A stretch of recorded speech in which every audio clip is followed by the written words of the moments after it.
Sue pointed out, to match our workers with the people that need assistance. I know that lovely Damien's on the screen there, and I know Damien visits a lot of our people as a PCA, and also we get a lot of assistance and help from people that, like Anne, who's on screen, one of our Reiki masters. Give us a wave, Anne. We also offer, when people bring their loved one in, for instance, if their loved one doesn't actually have some Reiki, sometimes the carer will. So for us to do a care plan is really, really important. Our care plans don't just ask the standard questions, but we'll also direct people to other groups. Say, for instance, Tanya Daniels, the Victorian Carers groups. We'll direct them to hubs at shopping precincts that run things like out of Cardinia. We'll also direct people to Alfred Health Carers group. Pretty soon, as Sue says, we'll have our own carers group, and so we will be able to keep a lot of our people closer to us.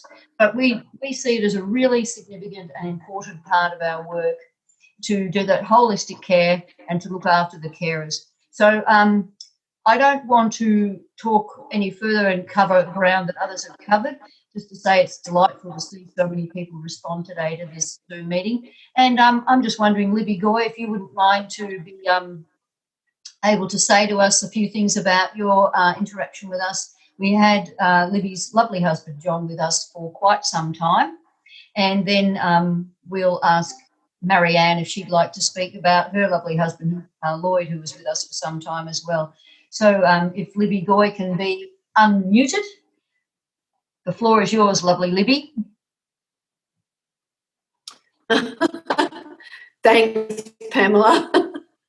I was very glad to find Fernlea. I found it really hard getting help with my husband, who had Parkinson's and dementia with Lewy bodies.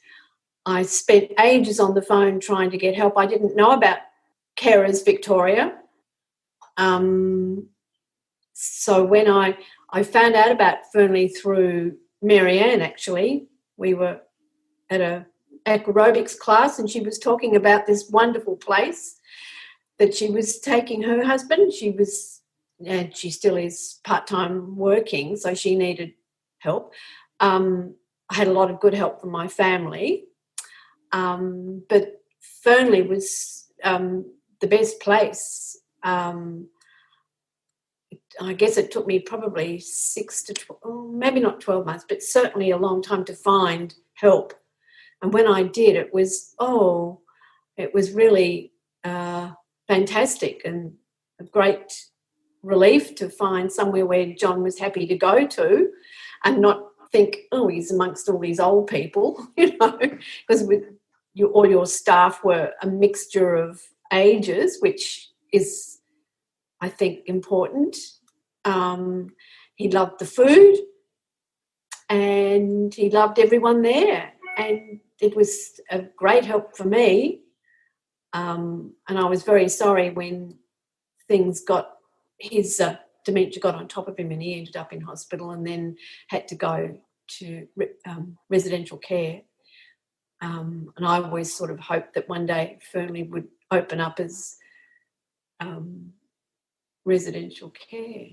I had spent ages looking for respite. It took me ages, but when I did, I was very pleased, and Fernlea was a great help for me. Thank you very much, Libby. Wondering, Marianne, if you'd like to unmute and give us a little bit of a précis of your experience with Lloyd, please.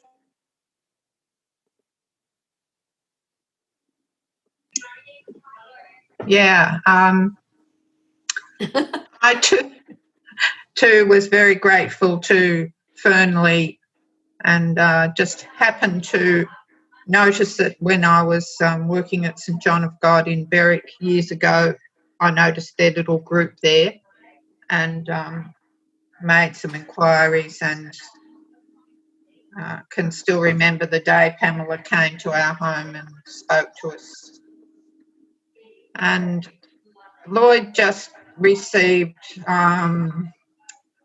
just loving care and developed friendships at Fernlea that just made a big difference to his life. and he also had Lewy bodies with dementia, but it wasn't all that severe, and he was really quite mobile. And he just loved getting there and sitting down and waiting for the car to arrive, and then the journey in the car, and getting there and sitting down and being fussed over, and having the meal and coming home in the afternoon and the evening, and he described the meal and the things they did at Fernlea and the outings they went on, and if it was a day where they were going somewhere, he'd want to dress up a bit more carefully.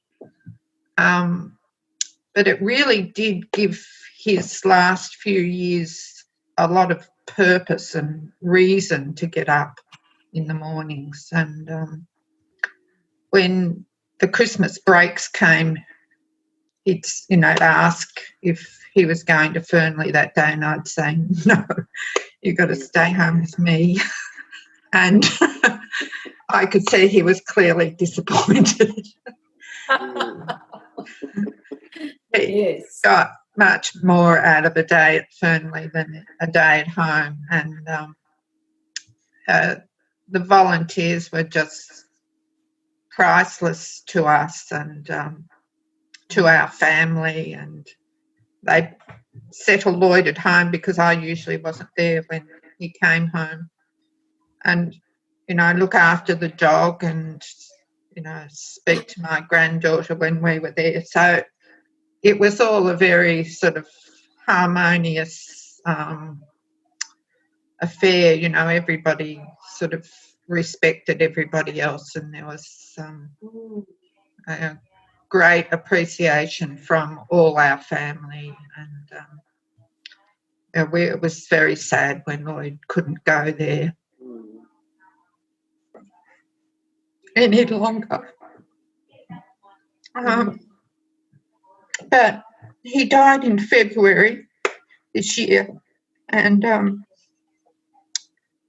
it was about 2 months after his last visit to Fernlea. And, I clearly think that,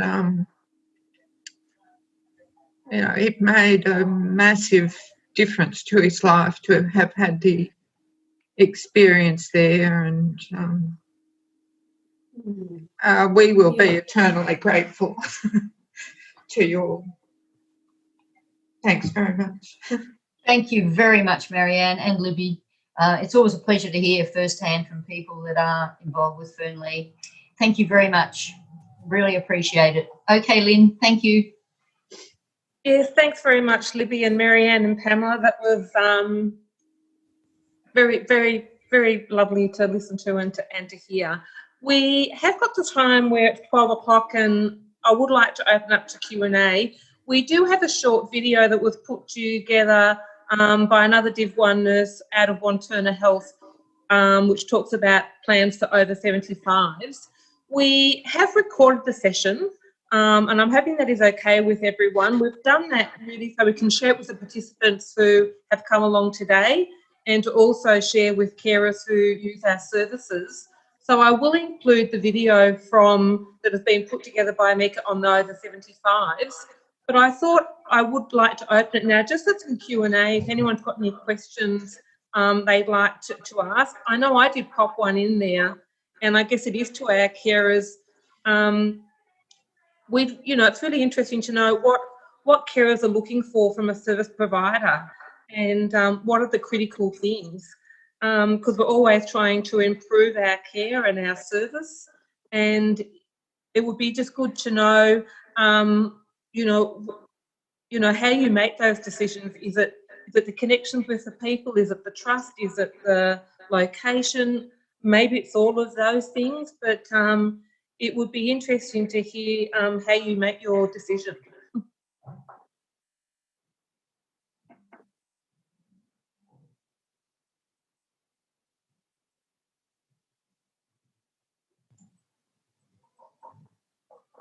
Anyone got any feedback on that or answers? I think we need to unmute. Oh, yes, Ben? Yeah.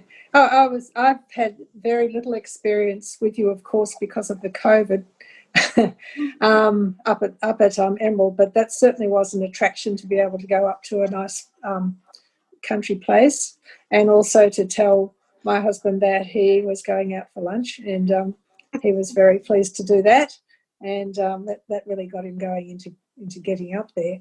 I think we only went twice.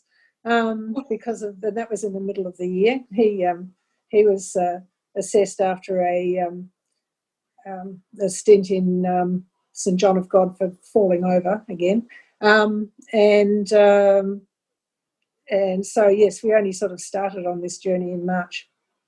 So we have also been fortunate to have Damien coming in on Wednesday mornings, and he's been able to keep Michael a little bit busier. But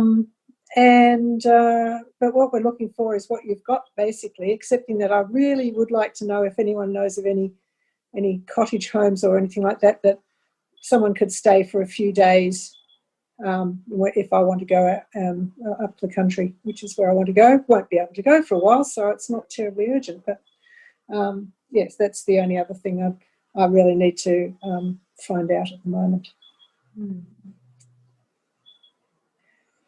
That's it. Any other questions from anyone? More information? I know of a. Can I just pop in here? Yes, Libby. Yeah, I know of a respite place. That, it's what is it? Villa Maria Homes in Listerfield. That's it, Listerfield, and they do short-term respite. And they were very nice. I went up there one stage looking for respite for John for, say, some overnights. But that never happened because he couldn't have handled that. But they were very nice up there, and they have sort of, I think it's probably 2 weeks respite. And it's you all... can have overnight there too, Jen. It's Carigno, isn't it, Libby? Overnight stays as well. Carigno. Oh, okay. In Listerfield, it's Villa. Yeah. Yeah, I'm also familiar with Carigno. I think one of our other guests that used to come here used to use Carigno. Perhaps off camera we can put Libby and Jen in contact with each other, or I can fax to you some details or email you or something, Jen, because I am aware of Carigno in Listerfield. Yes. Is that very, is that a more of a country type place or anything, or is it just a suburban house? Or No. Yes, it's custom built, isn't it? And it's it sort of is in the country in Listerfield, but it is semi-suburban, really. Yeah. Just wondering. I mean, we're fairly suburban here too. Yes. Yeah. Lloyd spent quite a couple of sessions up at Carigno for 2 or 3 nights at a time, and it was very good. They only take 4 or 5 people at once, and he was well looked after and liked that place. Yes. It's quite good, and it's not expensive. Thanks very much.